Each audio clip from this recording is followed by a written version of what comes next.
My husband and I have been married for 9 years, and in 2021, we found out my husband was being sued for child support. It turns out my husband had an affair shortly after we were married.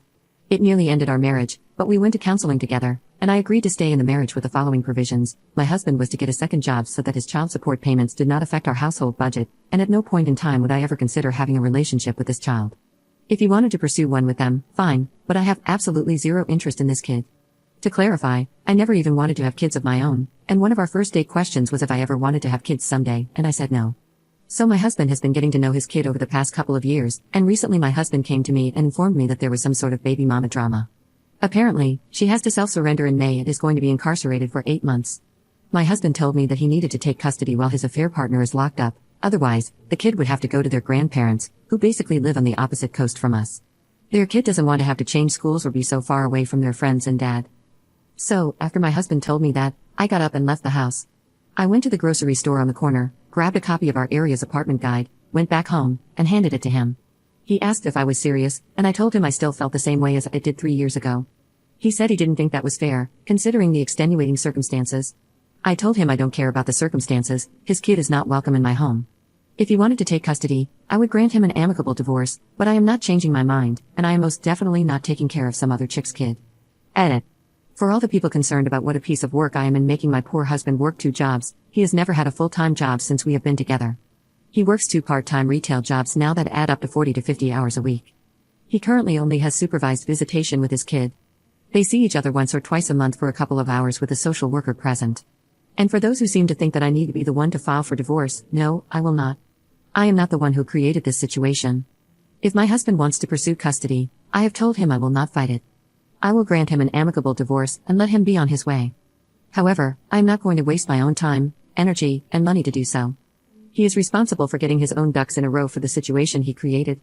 That includes being the one to go through the headache of filing. Commenter.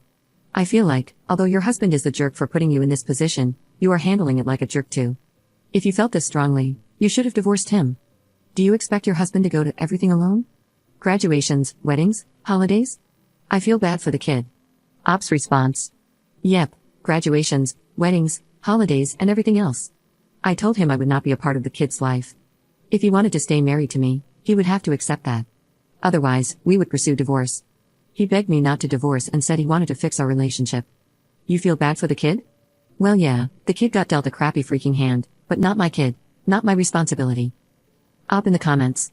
My husband has untreated and fairly severe attention deficit issues, not the occasional forgetfulness and having trouble focusing kind, but the kind that comes with emotional dysregulation, impulsivity, addiction, hyperfixation to the point of self-neglect, etc. If he were a custodial parent, that kid would be sitting alone at school for hours because he lost track of time. And when those teenage hormonal outbursts from the kid hit, he is the kind of person who would stoop to their level and make it an all-out screaming match, which I've seen him do with his nephews. He's super fun, has great energy, and makes me smile every day. No, he is not full partner material, but I realize that I don't need that in order to be fulfilled in a relationship. The affair and my boundaries about his affair child aside, we actually do really love each other. Update 1. After posting, my husband and I continue to discuss the situation. I held firm and reiterated that I will not live with a child, and if my husband wants to pursue this, he will have to find other housing. We discussed divorce, we discussed temporarily separating, we discussed a lot. We sat down and had a pretty big financial talk, as he is usually not involved in our financial planning. I showed him the numbers he realistically had to work with. I told my husband the truth, that while I love him, I won't lose sleep if we divorce. He has to do what's right for his own happiness and his kid. My husband had a bit of a breakdown over that. There was a lot of crying and him telling me that he loved me and didn't want to lose me. I broke down myself, and we had a really good cry together. He asked if we could go back to our marriage counselor. So, I made an appointment, and we went. We discussed the same things as above but with a counselor present. It basically boils down to my husband being very overwhelmed and conflicted about everything. He confessed he didn't really want to be an active parent but feels like he is supposed to. There's some deep stuff in there about his own family and race tied into that, so a lot of complicated emotions. He is terrified of losing me, and he says he wants to prioritize our marriage. Hearing me say that I wouldn't lose sleep over divorcing left him shook. Our counselor strongly suggested that my husband get into individual therapy and gave some referrals. My husband has not pursued that. It did become pretty obvious to my husband that he was not in a place mentally or financially where he could take full custody. So, the kid is now in Virginia with the maternal grandparents. My husband was actually going to visit the kid for their birthday this weekend. I gifted my husband some of my airline miles to buy his plane ticket. I did his laundry last night while he was at work so he'd have clean stuff to pack. However, my husband dropped the ball on his trip. I had plans for this afternoon that I left early for, so I wasn't home when he was supposed to get up and leave. He stayed up late playing video games last night and overslept. He ended up missing his flight and couldn't afford last-minute tickets on another. He's in a pissed-off mood and is playing Elder Scrolls now, trying to get his mind off of it.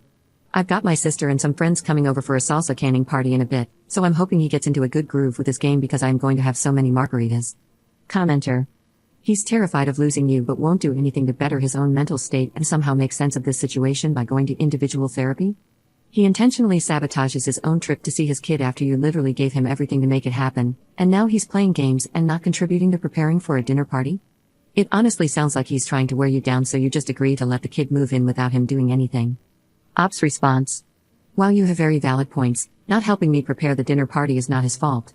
He actually did offer to help, and he did all of the heavy lifting to get it set up yesterday when I asked. He wasn't supposed to be here tonight, so he isn't invited to this party. It's a girls' night thing. My friends and I bought a few packs of tomatoes, jalapenos, and onions from the farmer's market and are getting together to make salsa. We all share the chopping and dicing while having a few drinks and snacks, and then when it's all done, we each get several jars of salsa. Lots of shade can be thrown at my husband, but not helping prepare for dinner and stuff is not one of them. Top comment. Up, wisdom is chasing after you, but you're clearly way too fast.